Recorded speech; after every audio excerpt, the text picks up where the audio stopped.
हर हर महादेव विद्यार्थियों, केएसजी coaching classes के YouTube channel पर आप सभी का स्वागत है। रीट की कक्षाएं चल रही थी और अपना टॉपिक चल रहा था अभिप्रेरणा। आज हम पढ़ने वाले अभिप्रेरणा में से अभिप्रेरणा के सिद्धांत। तो आइए देखते हैं। सबसे पहले सिद्धांत है वो है अभिप्रेरणा का मूल प्रवृत्ति का सिद्धांत। ये जो सिद्धांत है ये बहुत ही महत्वपूर्ण सिद्धांत है और अब की बार प्रश्न इसमें से उठ सकता है। तो आइए पढ़ते हैं इसको। अभिप्रेरणा की व्याख्या करने वाला यह सबसे पुराना सिद्धांत है। ये पहला प्रश्न है, निम्न में से किस सिद्धांत के माध्यम से अभिप्रेरणा की सबसे पहले व्याख्या की गई थी? तो आ जाएगा मूल प्रवृत्ति का सिद्धांत। मूल प्रवृत्ति के संप्रत्यय का सर्वप्रथम प्रयोग विलियम जेम्स ने किया था। इसको याद रखना, विलियम जेम्स ने जो मूल प्रवृत्ति है इसके ऊपर काफी रिसर्च किया था। अभिप्रेरणा का मूल प्रवृत्ति का सिद्धांत मैकडूगल, जेम्स और बर्ट ने प्रतिपादित किया था। इनमें से मैकडूगल का नाम भी बहुत ही महत्वपूर्ण है क्योंकि इन्होंने मूल प्रवृत्ति एवं संबंधित संवेगों के बारे में व्याख्या की थी। इनके अनुसार प्रत्येक व्यक्ति में जन्म से ही कुछ ऐसे विशिष्ट व्यवहारिक प्रवृत्तियां पाई जाती हैं जिन्हें मूल प्रवृत्तियां कहते हैं। विशिष्ट होती हैं और व्यवहारिक होती हैं, अर्थात व्यवहार में इसको दिखाया जाता है। इनकी क्रियाशीलता पर व्यक्ति इनके सापेक्ष विशिष्ट व्यवहार करता है, अर्थात ये जन्म से ही जो कुछ विशिष्टताएं होती हैं उन वो जैसे ही क्रियाशील होने का मतलब होता है एक्टिवेट होंगी, तो आदमी इनके सापेक्ष एक विशिष्ट व्यवहार मतलब स्पेशल व्यवहार प्रदर्शित करता है। यह व्यवहार जो व्यवहार व्यक्ति करता है उससे उसकी प्रवृत्ति की संतुष्टि होती है। मुझे लगता है आपको थोड़ा क्लियर हो गया होगा। होता क्या है, जन्म से कुछ चीजें होती है मनुष्य में, जैसे ही वो एक्टिवेट होती है तो आदमी स्पेशल व्यवहार दिखाता है। स्पेशल व्यवहार करने से इस चीज की संतुष्टि होती है। जैसे एग्जाम्पल के तौर पर, जैसे मान लीजिए आपको भूख लगी, तो जैसे ही आपको भूख लगती है तो आप भोजन को खोजने लग जाते हैं। जहाँ भी भोजन मिलता है आप खा लेते हैं, तो खाने से उसकी संतुष्टि हो जाती है। तो ये व्यवहार है। मैकडूगल ने भी मूल प्रवृत्ति पर कार्य किया था। इन्होंने मूल प्रवृत्तियों की तीन विशेषताएं बताई थी, तीन मुख्य विशेषताएं बताई थी। विशेषताएं तो काफी बताई थी इन्होंने, लेकिन मुख्य विशेषताएं तीन थी। पहली मुख्य विशेषता थी मूल प्रवृत्तियां जन्मजात होती हैं, अर्थात जन्म से ही होती हैं। ये इनहेरेंट होती हैं, एक्वायर्ड नहीं होती। ये प्रत्येक व्यक्ति में विद्यमान होती हैं। प्रत्येक व्यक्ति का मतलब हो गया कि प्रत्येक प्रजाति में होती हैं। एक्चुअल में यहाँ पे प्रजाति शब्द आना चाहिए था एक्चुअल में, लेकिन मैं यहाँ पे बता देता हूँ। प्रजाति का मतलब ये होगा कि जैसे मनुष्य है तो सभी मनुष्यों में ये मूल प्रवृत्तियां पाई जाएंगी, कुछ गुण पाए जाएंगे जिनको मूल प्रवृत्तियां कहेंगे। इसी तरह से जैसे मान लो गाय है तो सभी गायों में वो मूल प्रवृत्ति पाई जाएगी। तो इस तरह से है। यह व्यवहार को प्रेरित करती है। मूल प्रवृत्तियां होती हैं वो व्यवहार को प्रेरित करती हैं, अर्थात ये आदमी के व्यवहार को प्रभावित करती हैं या चलायमान कर देती हैं। मूल प्रवृत्तियों की अन्य विशेषताएं क्या क्या हैं ये देखिए। ये जन्मजात होती हैं, सीखी गई नहीं होती, किसी भी एक प्रजाति के सभी सदस्यों में समान रूप से पाई जाती है। इसको मोस्ट लगा लेना। मूल प्रवृत्ति के आधार पर व्यवहार का पूर्व कथन किया जा सकता है। पूर्व कथन का मतलब पहले से ही भविष्यवाणी की जा सकती है कि ये ऐसे करेगा। मूल प्रवृत्ति कुछ कार्य करने के लिए प्रेरित करती है, अर्थात जैसे ही कोई मूल प्रवृत्ति होती है उसके कारण से आदमी क्रियाशील हो जाता है। इसका मतलब ये है। मूल प्रवृत्ति वस्तुतः एक बल या आवेग होता है जो कुछ ऐसी क्रिया करने के लिए व्यक्ति को चालित करता है, स्टार्ट कर देता है, जो कि उस बल या आवेग को खत्म कर दे। मूल प्रवृत्ति है क्या? ये एक फोर्स होता है, ये एक दबाव होता है जो कोई ना कोई ऐसा काम करवाता है जिससे ये दबाव क्या हो जाए, रिलीज हो जाए, कम हो जाए। कुछ मूल प्रवृत्ति समझने हेतु हम मनुष्य के जन्म के साथ पाए जाने वाले कुछ प्रतिवर्तों को भी समझ सकते हैं। जैसे आपको पूर्व में विकास में क्या पढ़ाया था? विकास में मैंने पढ़ाया था मोरो, रूटिंग, बेबिनसिक, ये प्रतिवर्त पाए जाते हैं। प्रतिवर्त का मतलब होता है रिफ्लेक्स। तो ये रिफ्लेक्स पाए जाते हैं। इसी प्रकार से चूसना भी एक प्रकार की क्रिया है, ये भी एक रिफ्लेक्स ही होता है। इसे मूल प्रवृत्ति भी कहा जा सकता है। चूसना जो प्रक्रिया है, बालक जैसे ही पैदा होता है तो स्तनपान करता है, तो इस प्रक्रिया को मूल प्रवृत्ति कह सकते हैं आप, क्योंकि ये सिखाई गई नहीं होती है। बालक की आंख भी नहीं खुलती है लेकिन वो एक क्रिया करता है। इसका मतलब ये जन्म से ही इसको लेकर पैदा हुआ है, ये जन्म के साथ ही व्यक्ति लेकर पैदा होता है। मूल प्रवृत्ति के आधार पर मानव के व्यवहारों की व्याख्या की जा सकती। तो ये था आपका मूल प्रवृत्ति की विशेषताएं, मुख्य विशेषताएं। अब देखिए अभिप्रेरणा का क्या संबंध है इससे। जब व्यक्ति में मूल प्रवृत्तियों में से कोई भी मूल प्रवृत्ति क्रियाशील होती है तो व्यक्ति में दैहिक व मानसिक तनाव उत्पन्न होता है। एक तो दैहिक का मतलब शारीरिक, और मानसिक तनाव उत्पन्न होता है, जिससे मुक्ति पाने हेतु व्यक्ति विशिष्ट प्रकार का व्यवहार करता है। मैकडूगल ने लगभग 14 मूल प्रवृत्तियों की एक सूची प्रस्तुत की थी। ये सूची आपको पहले संवेग जो टॉपिक पढ़ाया था, दूसरा वीडियो था आपका, उसमें मैंने आपको बता दिया था 14 मूल प्रवृत्तियों की सूची प्रस्तुत की थी मैकडूगल ने। इनमें से प्रत्येक मूल प्रवृत्ति एक संवेगात्मक स्थिति से जुड़ी हुई होती है, ये भी आपको बता दिया गया था। सभी व्यवहार मूल प्रवृत्त्यात्मक होते हैं। इनमें संज्ञान, भाव और चेष्टा विद्यमान होती है। मैकडूगल ने कहा कि आप जो कुछ भी कर रहे हो वो मूल प्रवृत्तियों के कारण से कर रहे हो। अगर मूल प्रवृत्तियां नहीं होती तो आप कुछ भी नहीं करते, यहाँ तक कि पशु भी कुछ भी नहीं करते। लेकिन कुछ मूल प्रवृत्तियां हैं जिनकी संतुष्टि के लिए आप कुछ ना कुछ करते रहते हैं।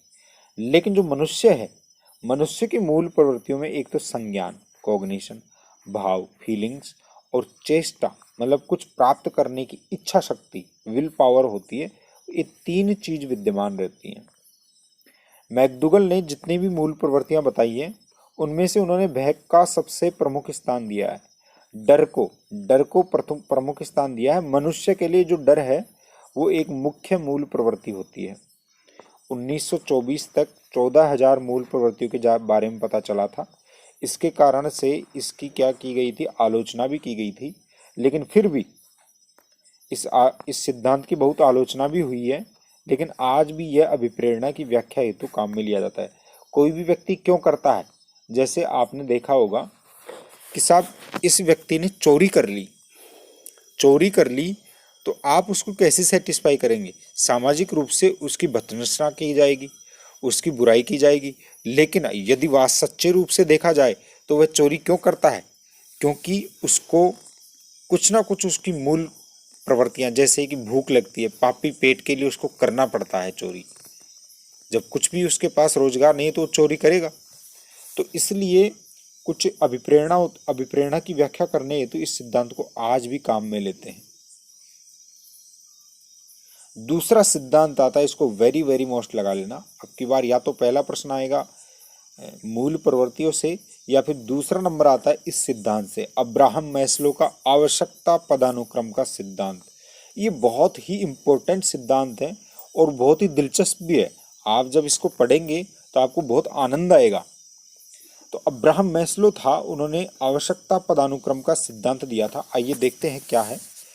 इस सिद्धांत के अन्य नाम है आत्मसिद्धि का सिद्धांत या मांग का सिद्धांत। ये दोनों भी इसी के नाम है। या तो आवश्यकता का सिद्धांत कह दो, या आत्मसिद्धि का सिद्धांत कह दो, या मांग का सिद्धांत कह दो, एक ही बात है। यह सिद्धांत अब्राहम मैस्लो ने 1968 और 1970 में दिया था। सर्वप्रथम इन्होंने 1954 में इसको प्रस्तुत किया था। इसका मॉडिफिकेशन उन्होंने 68 में और 70 में किया था। उन्होंने मानव व्यवहार की आवश्यकताओं को एक पदानुक्रम का मतलब स्टेप बाय स्टेप में व्यवस्थित किया था। यह अत्यंत लोकप्रिय है, बहुत फेमस है। अब्राहम मैस्लो का ये सिद्धांत है, ये बहुत फेमस है। तो आइए देखो, ये एक पिरामिड है, देखिए आप इसमें देखो स्टेप बाय स्टेप चलता है। सबसे पहले व्यक्ति की जो अभिप्रेरणा का स्तर होता है वो ये होता है शरीर क्रियात्मक आवश्यकता। मनुष्य की कुछ आवश्यकताएं होती हैं, उसमें सबसे पहली आवश्यकता है शरीर क्रियात्मक आवश्यकता। दूसरी है सुरक्षा की आवश्यकता। तीसरी है आत्मीय या संबंधन की आवश्यकता। चौथी है आत्मसम्मान की आवश्यकता। और पांचवी है आत्मसिद्धि की आवश्यकता। ये 5 मुख्य आवश्यकताएं मनुष्य की बताई हैं, जिनको अभिप्रेरणा में शामिल किया अब्राहम मैस्लो ने। अब देखिए कैसे। शरीर क्रियात्मक आवश्यकता पहली नीड है। यदि आप भूखे हैं तो भूखे भजन नहीं होते, भूखे कोई भी काम नहीं हो सकते। तो आपको अपनी बॉडी को चालित करने के लिए भूख प्यास मिटाना होगा। तो अब्राहम मैस्लो ने भी यही कहा है कि जो सबसे निचले स्तर की आवश्यकताएं होती है, सबसे लो क्लास या सबसे लो कैटेगरी की जो अभिप्रेरणा होती है, मोटिवेशन होता है, वो शरीर क्रियात्मक स्तर का होता है। यदि आप सिर्फ अपना पेट भरने के लिए जी रहे हैं तो आप सबसे निम्नतम अभिप्रेरित व्यक्ति हैं। दूसरी, जैसे ही आपकी शरीर की जो क्रिया है, आपकी बॉडी को जो चाहिए वो मिल गया, तो आप दूसरी स्टेप के अंदर पढ़ेंगे और वो स्टेप है सुरक्षा की आवश्यकता। सुरक्षा का मतलब होता है भौतिक सुरक्षा। जैसे आप अच्छा सा कमाने लग गए और आपका पेट भरने लग गया, उसके बाद में आपकी इच्छा होगी कि आपका एक मकान हो, मकान के साथ साथ कुछ ऐसे संसाधन हो जिनकी सहायता से आप आरामदायक जिंदगी जी सके। जैसे आपके पास थोड़ा बहुत धन हो, जो आपको कुछ काम पड़े तो उसमें वो आपके काम आए, तो ये सुरक्षा हो गई व्यक्ति की। तीसरी जो स्टेप होती है, इस स्टेप के अंदर व्यक्ति होता है जब बढ़ जाता है आगे ऊपर, तो वो आत्मीयता या संबंधन की आवश्यकता। जब आपके पास में दोनों चीजें पूरी हो जाती हैं, अर्थात आपकी पेट भी भरा रहता है और आपके पास थोड़ा बहुत मनी भी हो जाता है, तो फिर आप ढूंढते हैं कि मैं किसी से रिलेशनशिप बनाऊं। तो आप व्यक्तियों के पास जाते हैं और उनके अंदर आत्मीयता का या लगाव प्रदर्शित करते हैं और संबंध बनाते हैं। संबंध बनाने का मतलब दोस्ती, यारी या रिश्ते बनाते हैं। जैसे ये चीज भी पूरी होती है तो फिर आत्म सम्मान पर पहुंच जाते हैं। आत्म सम्मान की आवश्यकता का मतलब हो गया कि फिर आता है कि व्यक्ति के अंदर एक ईगो डेवलप हो जाता है और वो सामाजिक प्रतिष्ठा पाने के लिए कार्य करता है और ऐसे कार्य करता है जिससे उसको सामाजिक प्रतिष्ठा मिले। जैसे गांव के अंदर किसी स्कूल को बना देना, किसी हॉस्पिटल के अंदर दान दे देना, हॉस्पिटल बनवा देना, इस तरह की क्रियाविधियां करता है जिससे सामाजिक रूप से इसको प्रतिष्ठा हासिल हो। जब ये चारों चीज व्यक्ति कर लेता है, उसके बाद की एक विशेष एक स्पेशल स्थिति हो जाती है व्यक्ति की। उसके अंदर वो क्या करता है, आत्मसिद्धि की आवश्यकता उसको महसूस होती है। इसका मतलब ये होता है कि वो स्वयं के अंदर स्वयं को खोजता है कि मैं कौन हूँ, मुझे क्या करना चाहिए, मैं क्या क्या कर सकता हूँ, मेरे जीवन का उद्देश्य क्या है। इस तरह से जो इस स्टेप के व्यक्ति होते हैं वो सबसे उत्कृष्ट क्लास के होते हैं और ये होते हैं वो किसी भी व्यक्ति के अंदर अपना प्रभाव छोड़ सकते हैं और किसी भी व्यक्ति से किसी भी तरह की रिलेशनशिप बना सकते हैं, क्योंकि ये खुद को जान लेते हैं। खुद को जानने का मतलब होता है पूरे संसार को जानना। तो आप यदि सभी व्यक्तियों को जान लेते हैं तो दूसरों से बहुत अच्छे संबंध बना सकते हैं, दूसरों पर प्रभाव छोड़ सकते हैं। तो इस तरह से इन्होंने ये 5 स्टेप्स बताई हैं।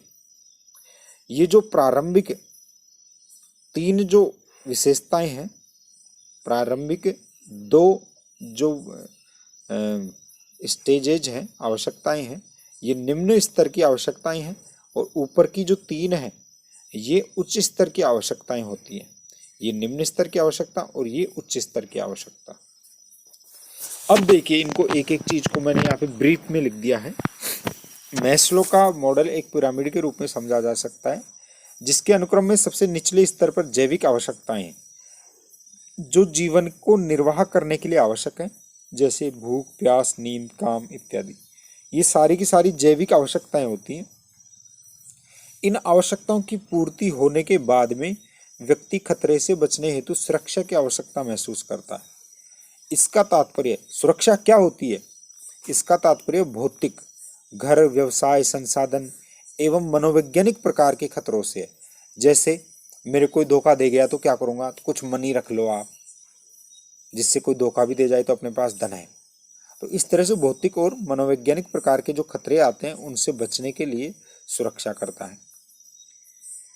इसके पश्चात व्यक्ति स्नेह की आवश्यकता होती है व्यक्ति को, जिसमें वह अन्य व्यक्तियों को प्रेम करता है और दूसरों व्यक्तियों से प्रेम प्राप्त भी करता है। मतलब दूसरों को रेस्पेक्ट भी देता है और दूसरे से रेस्पेक्ट लेता भी है। तो ये संबंध की आवश्यकता होगी।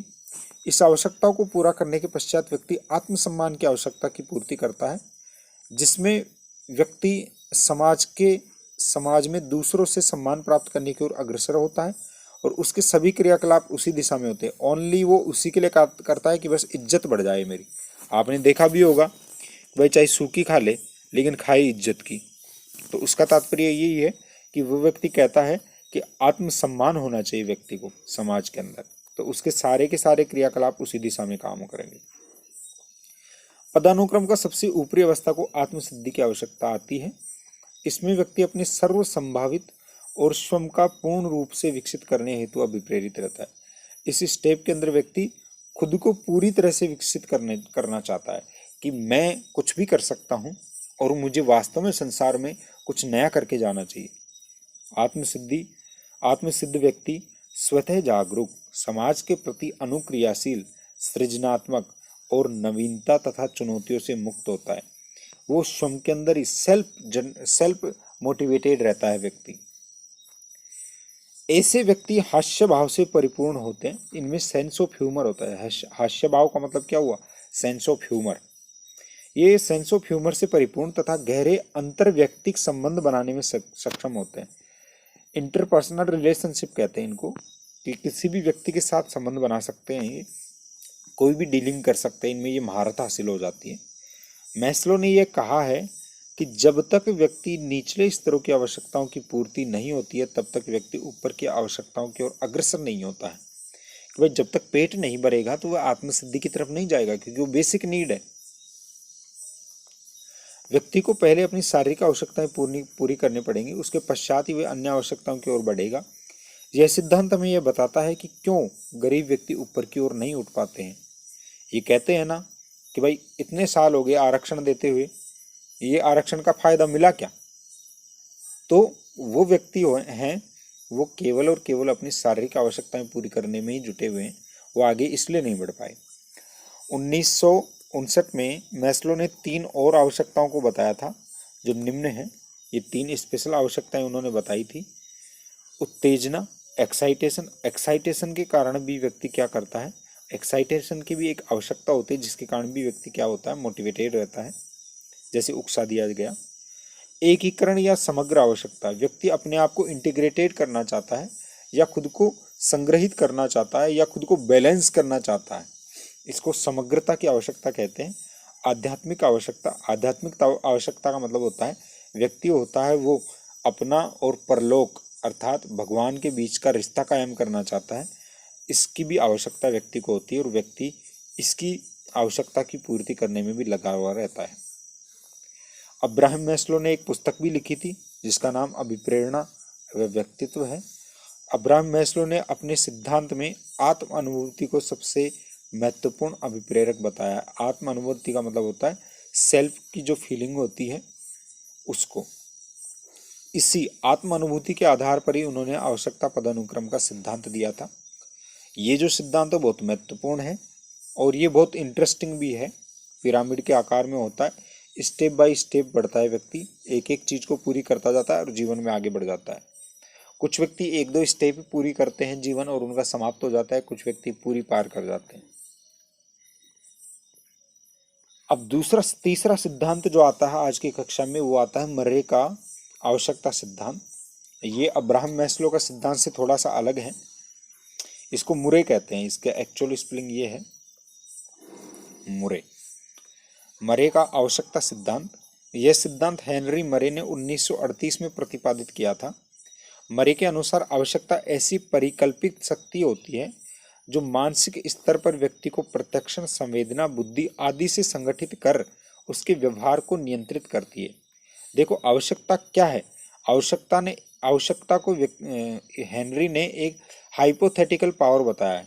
परिकल्पित शक्ति का मतलब होता है हाइपोथेटिकल पावर, जो मेंटल लेवल पर व्यक्ति को प्रत्यक्षण, संवेदना, बुद्धि इन 3 चीजों को संगठित करके उसके व्यवहार को नियंत्रित करती है। कोई कही आवश्यकता क्या है? आवश्यकता है व्यक्ति के प्रत्यक्षण, संवेदना और बुद्धि के माध्यम से व्यवहार को नियंत्रण करने की ताकत होती है, वो आवश्यकता होती है व्यक्ति की। आवश्यकता का अभिप्रेरणा से घनिष्ठ संबंध रहता है। मरे के अनुसार असंतुष्ट आवश्यकता प्राणी को कार्य करने के लिए प्रेरित करती है तथा तब तक क्रियाशील रहती है जब तक आवश्यकता की संतुष्टि नहीं हो जाती। आवश्यकता की जब तक संतुष्टि नहीं हो जाती तब तक व्यक्ति क्रियाशील रहता है। मरे ने आवश्यकता को 2 प्रकार बताए हैं। पहला प्रकार बताया उन्होंने प्राथमिक आवश्यकताएं, वही आवश्यकताएं जैसे खाना, पीना, वस्त्र आदि जो व्यक्ति को जीवित रहने के लिए आवश्यक होती है, उन्हें प्राथमिक आवश्यकताओं का नाम दिया है मरे ने। दूसरी आती है गौण आवश्यकताएं। वे आवश्यकताएं जो प्राथमिक आवश्यकताओं के परिणाम के फलस्वरूप होती है, अर्थात खाने पीने इनके अलावा जो आवश्यकताएं होती है जैसे रचनात्मकता, खेल, निंदा, निद्रा आएगा यहाँ पे, निद्रा यहाँ पे नींद लिख लेना, आक्रामकता, संबंध बनाना, धन अर्जित करना, ये सारी की सारी चीजें हैं वो गौण हैं, अर्थात जीवित रहने के लिए आवश्यक नहीं है, लेकिन जीवन चलाने के सामाजिक आवश्यकताएं वो कह सकते हो इनको। मरे ने अपने परीक्षणों के माध्यम से 27 आवश्यकताओं का वर्णन किया जो निम्न है। अब ये भी बहुत महत्वपूर्ण है, किस मनोवैज्ञानिक ने अभिप्रेरणा के 27 आवश्यकताओं का वर्णन किया था? तो मरे ने किया था। देखिए इनकी कौन कौन सी आवश्यकताएं हैं। अपमान, आप अपमान तो जानते हैं। निष्पत्ति, निष्पत्ति का मतलब होता है किसी भी चीज का रिजल्ट निकालना, रिजल्टेंट निकालना। संबंध आप जानते ही हो, ये आवश्यकता होती है। अभिग्रहण अर्थात कोई भी चीज को रखने की प्रवृत्ति। आक्रमण, किसी के ऊपर अग्रेशन करना। स्वायत्तता अर्थात खुद की एक संप्रभुता रखना, खुद के अंदर कुछ पावर रखना, खुद की कोई औकात रखना।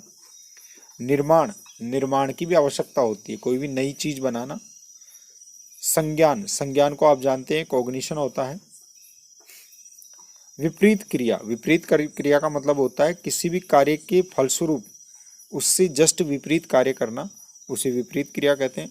दोष बचाव, दोष बचाव का मतलब अगर आपके ऊपर कोई चीज का आरोप लगता है तो उससे आप दूर होने की कोशिश करेंगे। सम्मान आप जानते ही हैं। प्रतिरक्षण अर्थात सेल्फ डिफेंस करना। स्पष्टीकरण अर्थात दूसरे व्यक्ति को खुद सही होने का सबूत देना। प्रदर्शन अर्थात खुद के अंदर जो चीज है उसका बाह्य प्रकट करना। प्रभुत्व अर्थात खुद का दबदबा बनाना। पोषण अर्थात खुद की जो पोषण संबंधित जरूरतें हैं उनको पूरा करना। पतन से बचाव, पतन से बचाव का तात्पर्य होता है खुद के स्टेटस को या खुद के एक स्तर को बनाए रखना। हानि बचाव, खुद के स्तर का बचाव करना एक अलग चीज होता है, और खुद की संसाधनों में कमी को रोकना हानि बचाव में आएगा। खेल, खेल प्ले को भी उन्होंने आवश्यकता बताई है। व्यक्ति होता है वो अगर एक बताते हैं ना, all work and no play makes Jack a dull boy, तो उसी तरह से यदि व्यक्ति खेलेगा नहीं तो मंदबुद्धि रह जाता है। खेल की भी आवश्यकता होती है। व्यवस्था, व्यवस्था का मतलब होता है सभी चीजों को मैनेज रखना। परित्याग, परित्याग का मतलब होता है बलिदान, किसी भी चीज को छोड़ने की आवश्यकता रहती है।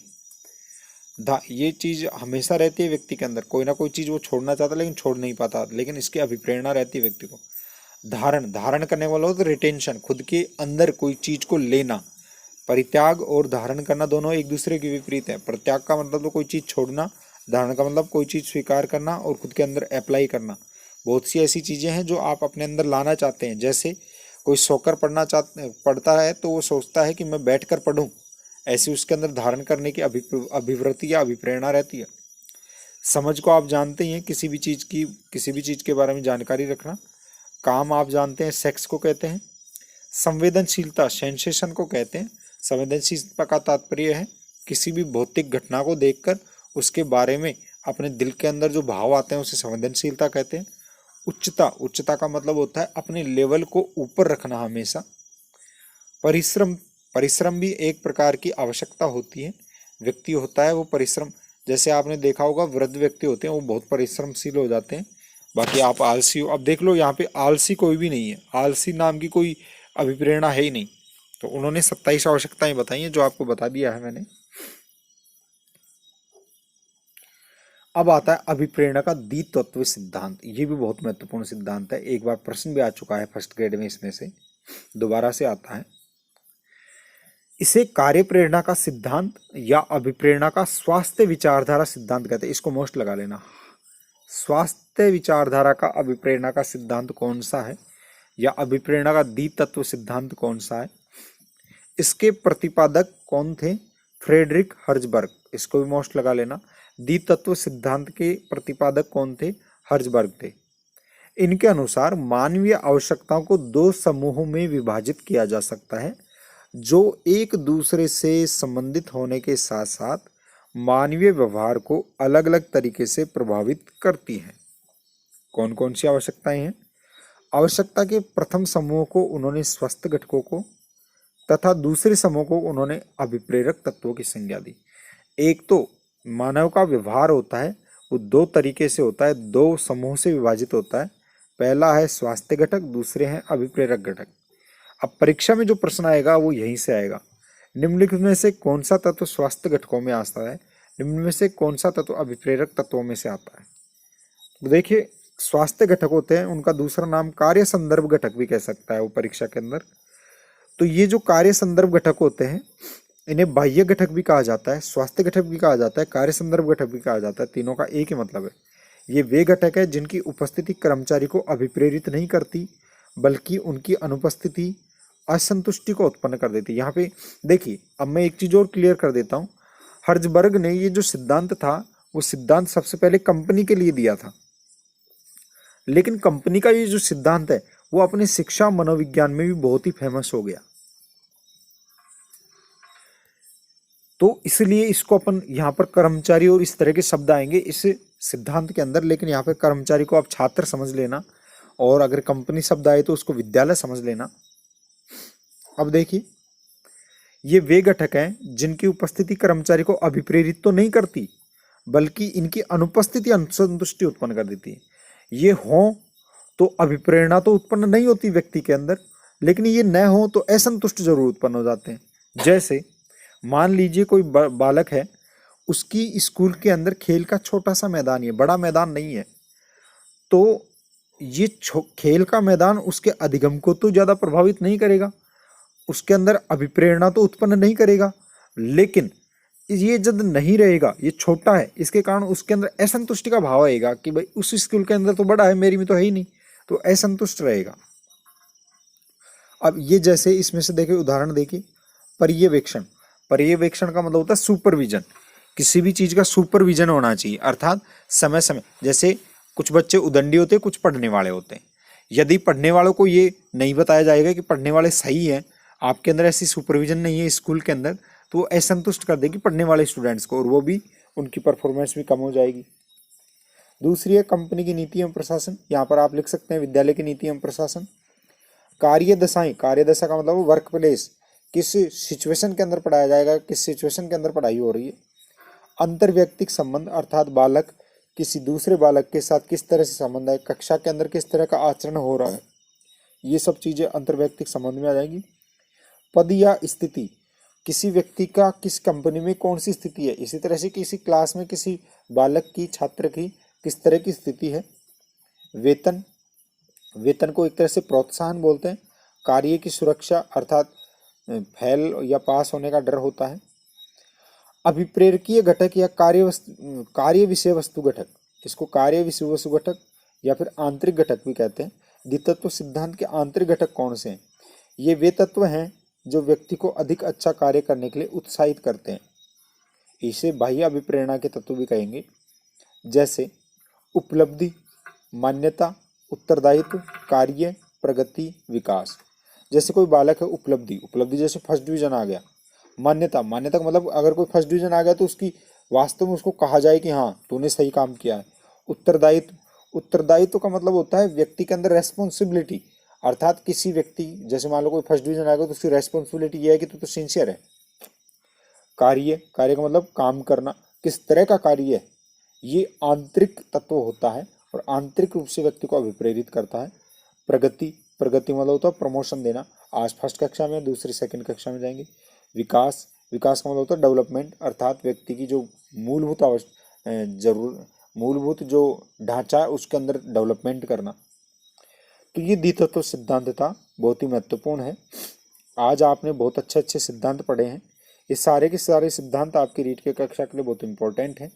आप इसी तरह से KSG से जुड़े रहें। इस वीडियो को ज़्यादा से ज़्यादा लाइक और शेयर करें। कोई चीज़ समझ नहीं आई तो आप कमेंट बॉक्स में डाल सकते हैं, नेक्स्ट वीडियो में उसका उत्तर दिया जाएगा। आज के लिए इतना ही। हर हर महादेव।